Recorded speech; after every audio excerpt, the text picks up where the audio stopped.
അല്ല, അത് അവരെല്ലാവരും, അദ്ദേഹം നല്ല വ്യക്തിയാണ്, നല്ല ക്രിസ്റ്റൽ ക്ലിയർ ആയിട്ടുള്ള ആളാണ്.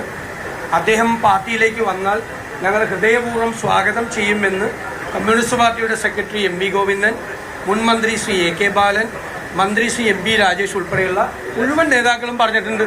അത് ഞങ്ങൾ ശരിവയ്ക്കുന്നു.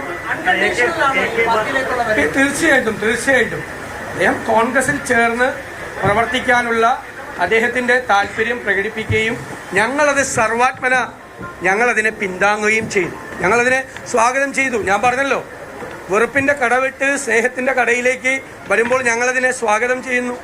കോൺഗ്രസിൻ്റെ ആശയങ്ങളെ ഉൾക്കൊണ്ടുകൊണ്ട് വർഗീയതയ്ക്കെതിരായിട്ടുള്ള പ്രചരണത്തിന് നമുക്ക് അതല്ലേ നമ്മൾ ചെയ്യേണ്ടത്. അല്ല, ക്രിസ്റ്റൽ ക്ലിയർ ആണെന്നാണ് പറഞ്ഞ ആള്. അത് തന്നെ ഞങ്ങളും പറയുന്നത്.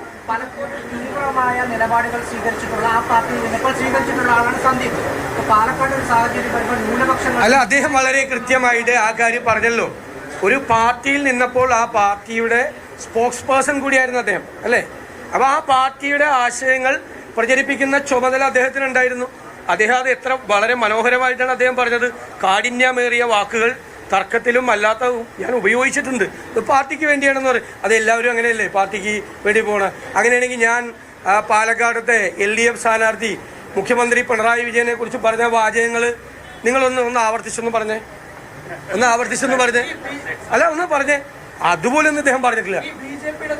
ബിജെപിയിലേക്ക് കോൺഗ്രസിന്റെ നേതാക്കൾ വരുമ്പോൾ അതൊരു തലക്കെട്ട് മാനേജ്മെന്റ് ആയിട്ടാണ് പലപ്പോഴും കണക്കാക്കിയിട്ടുള്ളത്. ഇതൊരു തലക്കെട്ട് മാനേജ്മെന്റ് മാത്രമാണോ? അതിന്റെ സന്ദീപിനൊപ്പം കുറച്ച് ആളുകൾ കൂടി പാർട്ടിയിലേക്ക് വരുന്നത് നിങ്ങൾ ഇതൊരു തുടക്കമാണ്. BJPയിൽ നടക്കുന്നത് കലാപമാണ്.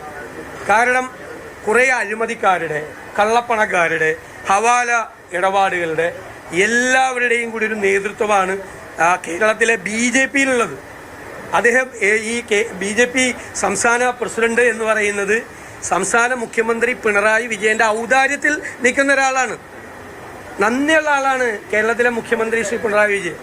അദ്ദേഹത്തിന്റെ കേസുകളിൽ സഹായിച്ചപ്പോൾ പകരം കൊടകര കുഴൽപ്പണ കേസിൽ പ്രതിയാകേണ്ട BJP സംസ്ഥാന പ്രസിഡന്റ് സാക്ഷിയായി.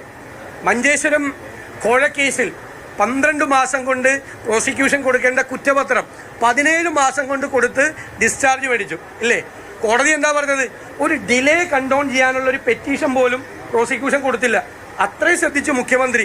ഡിലേ കണ്ടോൺ ചെയ്യണം, മാപ്പാക്കണം എന്നൊരു അപേക്ഷ കൊടുത്താൽ സുരേന്ദ്രനെ പ്രതിയാക്കിയാലോ കോടതി എന്ന് വിചാരിച്ച് 2 കേസിലാണ് നന്ദി കാണിച്ചത്. ഭയങ്കര നന്ദിയുള്ള ആളാണ് കേരളത്തിലെ മുഖ്യമന്ത്രി.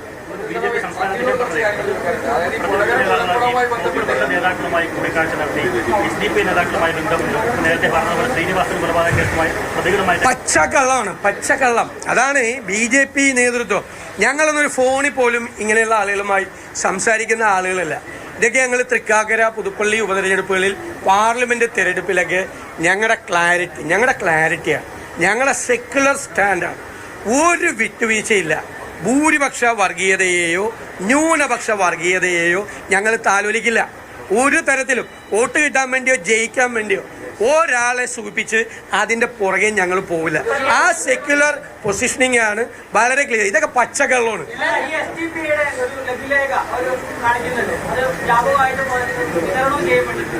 അപ്പൊ അതിൽ കൃത്യമായിട്ട് എഴുതിയിരിക്കുന്ന രാഹുൽ മാങ്കൂട്ടത്തിൽ വോട്ട് ചെയ്യണം ഇടതുപക്ഷത്തെയും അതുപോലെ തന്നെ BJP എതിർക്കുന്ന ഒരു പോസ്റ്ററാണ്. അത് കോൺഗ്രസ് അടിച്ചറിഞ്ഞതാണ് ഒന്നാമത്തെ ആരോപണമായ കേസിലെന്ന് പറയുന്നത്. രണ്ടാമത്തെ കാര്യമായി പറയുന്നത് SDPയുടെയും ജമാഅത്ത് ഇസ്ലാമിയുടെയും വോട്ട് വേണ്ടെന്ന് പറയാൻ എന്തുകൊണ്ട് തയ്യാറാവും? ഞാൻ ഒരു കാര്യം ചോദിക്കട്ടെ. ഇത് സുരേന്ദ്രൻ പറഞ്ഞതല്ലേ? സുരേന്ദ്രൻ പറഞ്ഞത് പച്ചക്കള്ളമാണ്. എന്തായാലും ചോദിക്കും ഒരാൾ.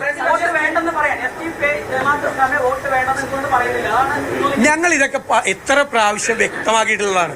ഓരോ തെരഞ്ഞെടുപ്പിലും ഞങ്ങൾ പറയണം. അല്ല, ഞാൻ ചോദിക്കട്ടെ, കേരളത്തിൽ കേരളത്തിൽ അങ്ങനെ ചോദിക്കല്ലേ? അല്ലല്ല, നിങ്ങളിത് എന്തും ചോദിക്കാന്നുള്ള ലീവല്ലേ? ഞങ്ങൾ പറഞ്ഞു തീർക്കട്ടെ. അതായത് ഞങ്ങൾ പാർലമെന്റ് തെരഞ്ഞെടുപ്പിലേക്ക് ഞങ്ങൾ എന്താ പറഞ്ഞത്? എന്തിനാ എല്ലാ തെരഞ്ഞെടുപ്പിലും ആവർത്തിക്കുന്നത്? ഇത് ആവർത്തിക്കേണ്ട ആൾ മുഖ്യമന്ത്രി പിണറായി വിജയനാണ്. കാരണം പാർലമെന്റ് തെരഞ്ഞെടുപ്പിൽ 35 ദിവസം CAA കുറിച്ചാണ് പറഞ്ഞത്. അന്ന് ന്യൂനപക്ഷ പ്രീണനമായിരുന്നു. അത് കഴിഞ്ഞ് ന്യൂനപക്ഷം വോട്ട് ചെയ്തില്ല എന്ന് കണ്ടു കഴിഞ്ഞപ്പോൾ അതിനുശേഷം ന്യൂനപക്ഷത്തെ ആക്രമിച്ച് ഭൂരിപക്ഷ പ്രീണനമാണ്. ഇങ്ങനെ ഓന്തിന്റെ നിറം മാറുന്നത് പോലെ നയം മാറ്റുന്ന ഒരു സമീപനം കേരളത്തിലെ കോൺഗ്രസിനോ കേരളത്തിലെ UDFനോ ഇല്ല. ശക്തമായ നിലപാടാണ്. പക്ഷേ ഇവിടെ BJP നേതൃത്വം ശ്രമിക്കുന്നത് CPMന്റെ സഹായത്തോടു കൂടി ഈ ഭിന്നിപ്പ് ഉണ്ടാക്കാൻ വേണ്ടിയിട്ടാണ്. ഭിന്നിപ്പ്, മതങ്ങൾ തമ്മിലുള്ള ഭിന്നിപ്പ്, അതിന് ഞങ്ങൾ കൂട്ടുചേരില്ല. അതിനെ ഞങ്ങൾ ശക്തിയായി എതിർക്കും. അല്ലല്ല, അതല്ലേ, അതൊരു പ്രഖ്യാപനമല്ലേ. വർഗീയതയുടെ ക്യാമ്പ് വിട്ട് മതേതരത്വത്തിന്റെ ക്യാമ്പിലേക്ക് വരുന്നു എന്ന് പറയുന്നതല്ലേ ഏറ്റവും പ്രധാനം. അതാണ് ഞങ്ങള് സന്ദീപിനെ ഹൃദയപൂർവ്വം സ്വാഗതം ചെയ്യുന്നു.